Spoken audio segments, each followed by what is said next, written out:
All right. I think Haley and I made it live. Um, it is a little late. We're having technical difficulties because y'all who've been here before know that happens. It's the Facebook world. So, good morning, Good Facebook morning, world, Jean. and Haley. I'm Jean Favor, and I'm parent liaison with the Great Start Collaborative and Parent Coalition of Charlevoix, Emmett, and Northern Antrim County.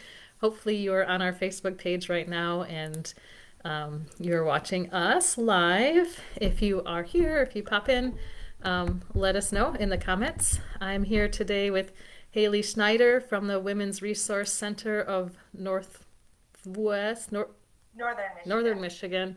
Um, and she's going to talk to us today about different resources that the Resource Center provides. We talked to Kate Essenberg maybe a month or so ago about playgroups, which is one area that the Women's Resource Center supports families. But Haley works in completely different departments, and super excited to have her here today.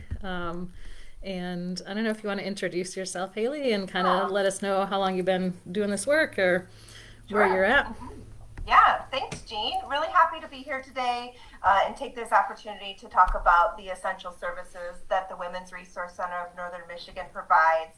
I am the Housing and Advocacy Program Director at the WRCNM, and I have been with the agency for just over 7.5 years. That's quite a bit. So you've been Yeah. like before a pandemic and during a pandemic and through a pandemic. So you have like Oh. a good idea about Yeah, all the resources that families might need in this area. Um, absolutely. so like what are some of the main things you do and main services that your department kind of provides for families? Yeah, so part of my role at the agency is to oversee the Safe Home as well as the 24-hour help and information line, and a couple other parts and pieces of our domestic abuse and sexual assault program.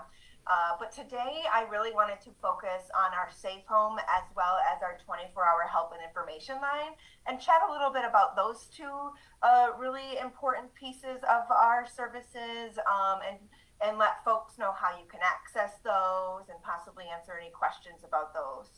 Awesome. So maybe, I don't know, let's start with the 24-hour access line. That feels like the Yeah, first place people might go to. totally. So who who would be using this line and why would they use it? Obviously, they would use it. How they would use it is it's a phone number, right? So Mm, you can yep. call on a phone and it's 24 hours. Is there like somebody there like gonna talk to me? Yeah. Is it a computer? Like who answers that call if I make a call when I'm in distress?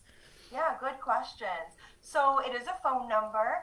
There's a local phone number, and I can share that right now if there's anybody listening in or anybody watching after the fact. The phone number for our helpline is 231 347 0082. We also do have an 800 number for it for folks who aren't local, and that's 800 275 1995. And it is exactly what it sounds like. It is a 24/7 help and information line that is staffed by our staff, so trained staff who are answering this phone around the clock. Yep, 3 o'clock in the morning or 2 o'clock on a business day, that phone is answered by trained staff. And it really is for anybody who is looking for support, looking for information about our services, or looking to get connected or get information about other resources that we might be able to give them some information about. So, definitely available for survivors or other victims of crime who are wanting to chat with somebody. Maybe they have a couple of questions, maybe they're just really needing support. Also, a good example might be somebody who's looking for information about where's the diaper pantry at in Petoskey. Let me give the Women's Center's helpline call a ring and see if they have the contact info for that. And we do.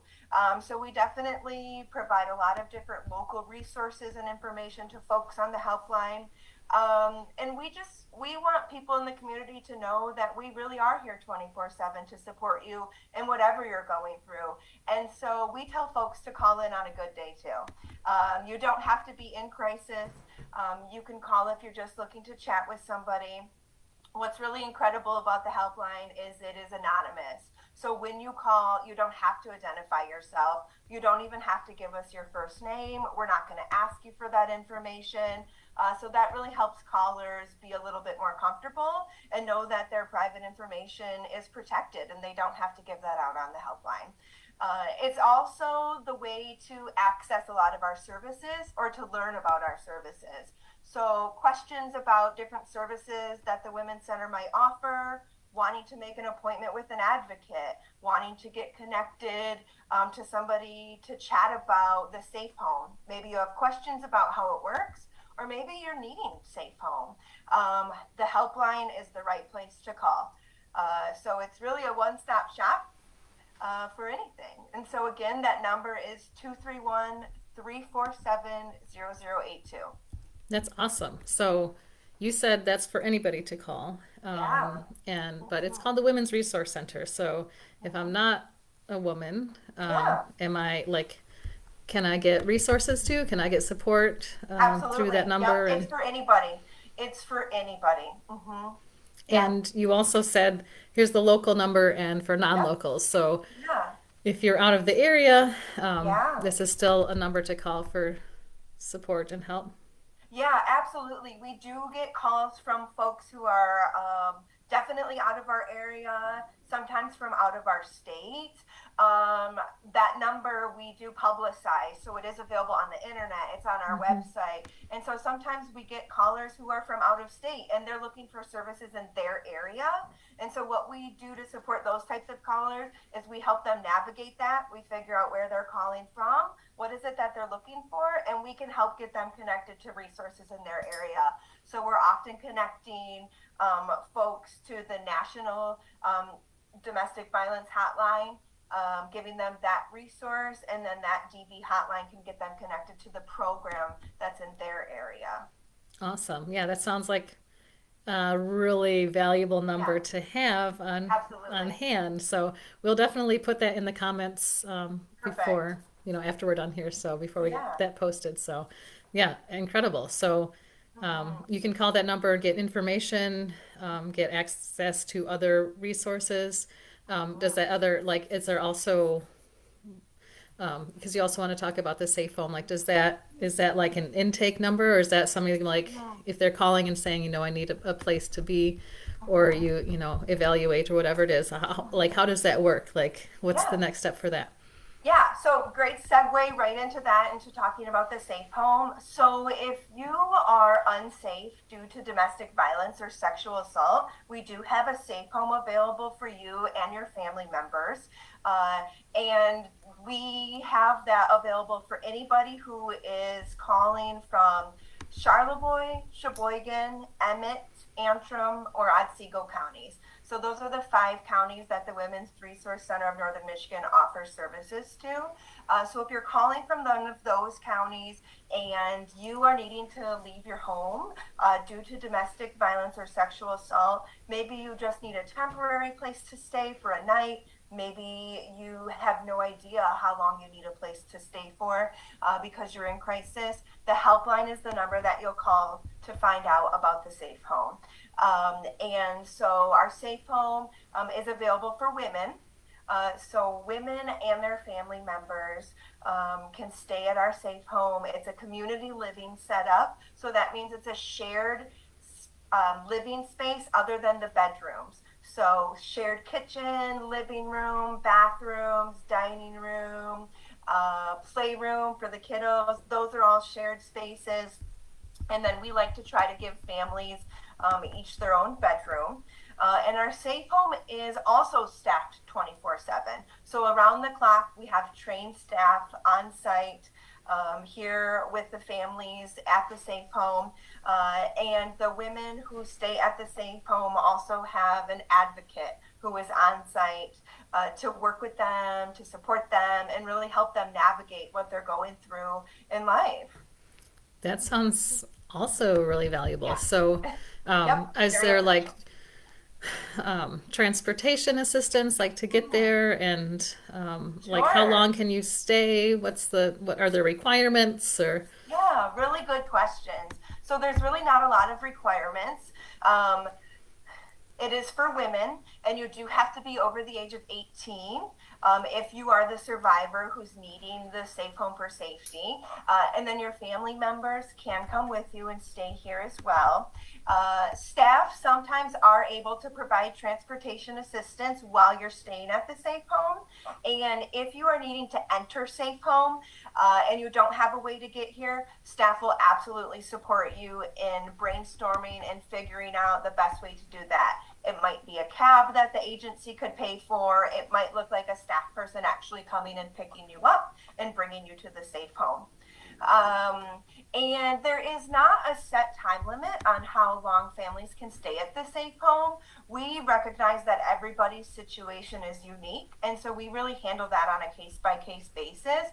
The survivor will work with the advocate who we have on site to really navigate the situation that she's going through and figure out what her need is.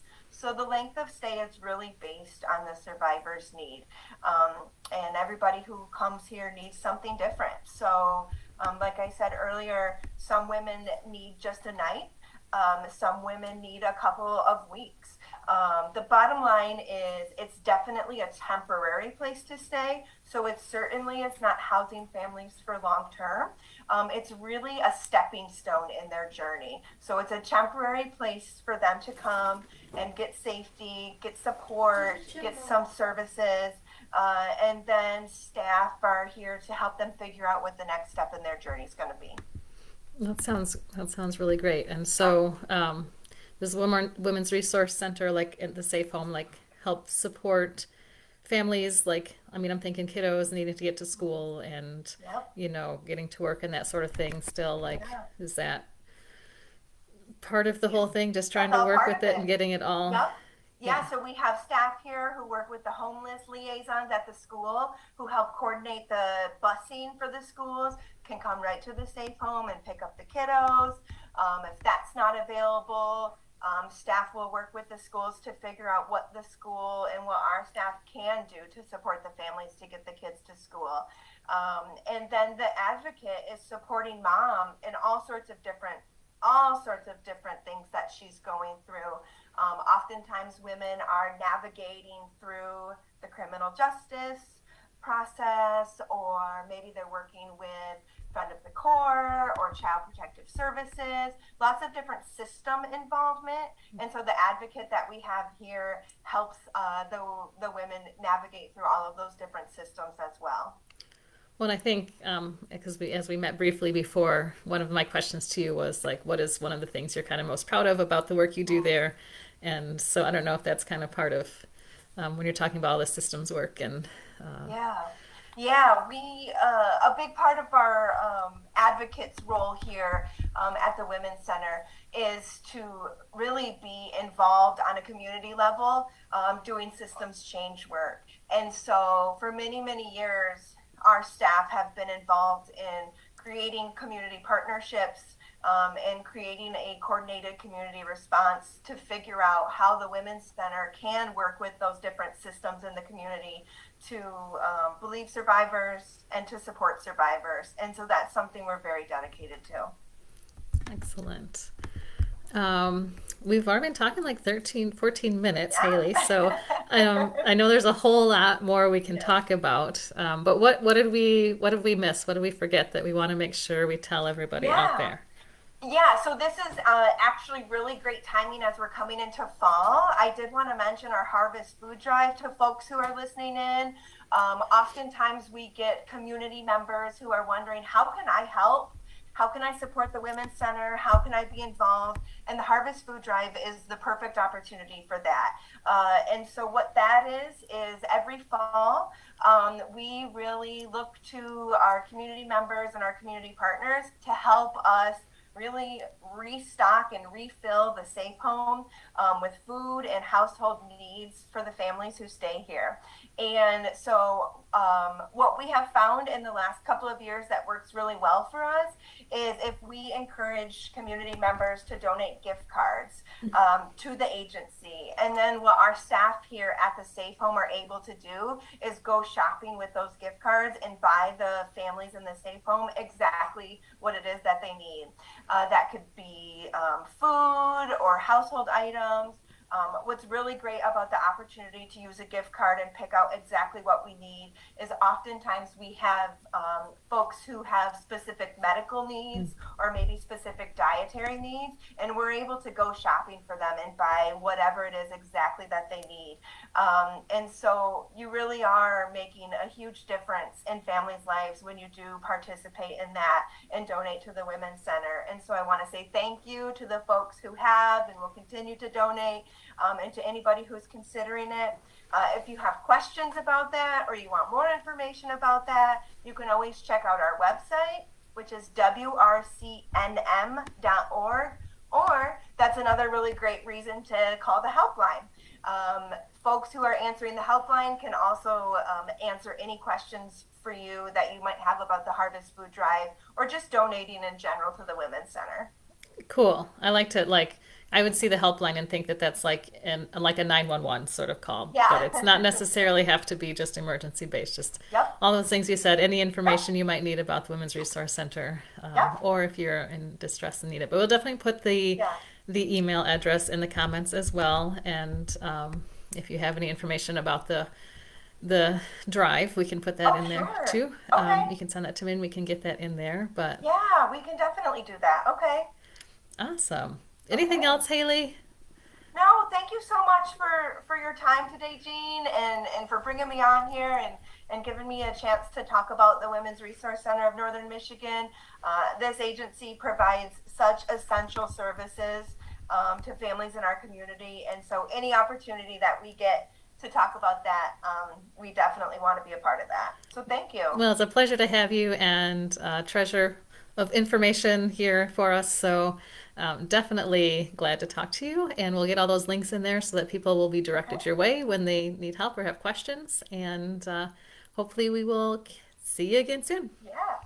Thanks, Jean. All right, Haley, have a great weekend. Goodbye, everybody. Thank you. Bye-bye.